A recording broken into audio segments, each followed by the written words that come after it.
प्रभु यीशु मसीह के सामर्थी और मधुर नाम में आज दिनांक 27 अगस्त दिन रविवार को हम आप सब श्रोताओं का हार्दिक स्वागत करते हैं। आज के दिन के लिए वचन लिया गया है यशायाह नबी की पुस्तक उसका 63 अध्याय 14 पद। जैसे घरेलू पशु तराई में उतर जाता वैसे ही यहोवा की आत्मा ने उसको विश्राम दिया। इस प्रकार से तूने अपनी प्रजा की अगुवाई की ताकि अपना नाम महिमा युक्त बनाए। प्रिय पवित्र आत्मा परमेश्वर की आत्मा हमें विश्राम देती है, इसलिए विश्राम में प्रवेश करना ये हमारा अधिकार है। विश्राम दो प्रकार के होते हैं। सबसे पहले कि जब हम आत्मा में विश्राम पाते हैं, और दूसरी यह बात कि आत्मा हमारे अंदर विश्राम पाती है। यदि आपको आत्मा में विश्राम पाना है तो इसके लिए आवश्यकता यह है कि आप पवित्र आत्मा का दान पाएं, क्योंकि जब हमारे पवित्र आत्मा जब हमारे ऊपर आएगा तो हम परमेश्वर के विश्राम का अनुभव अपने जीवन पे समझ पाएंगे।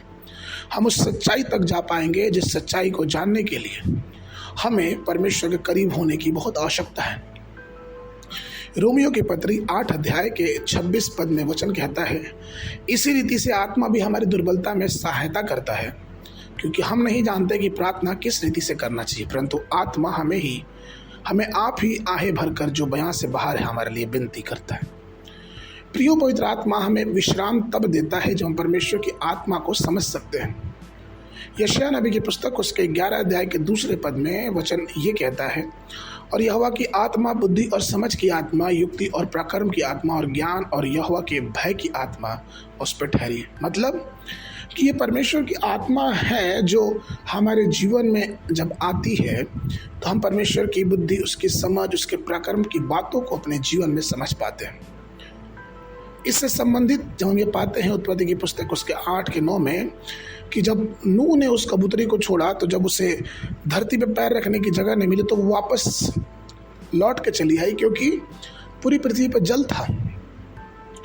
तो जो पहला प्रकार है परमेश्वर की आत्मा में विश्राम पाना, कि पहली चीज़ कि हमें परमेश्वर की आत्मा में विश्राम पाना है प्रभु की आत्मा को पाके। क्योंकि जब हम प्रभु की आत्मा को अपने जीवन में पाते हैं तो हम बहुत सी चीज़ें परमेश्वर के बारे में, परमेश्वर के वचन के बारे में समझते और जानते हैं और हम विश्राम पाते हैं। और दूसरी, परमेश्वर की आत्मा हमारे अंदर विश्राम पाना चाहिए, और वो तभी होगा जब हमारे जीवन से सारी अशुद्धियाँ, सारे पाप और हर प्रकार के बुरे और संसारिक काम हमारे जीवन से दूर होंगे।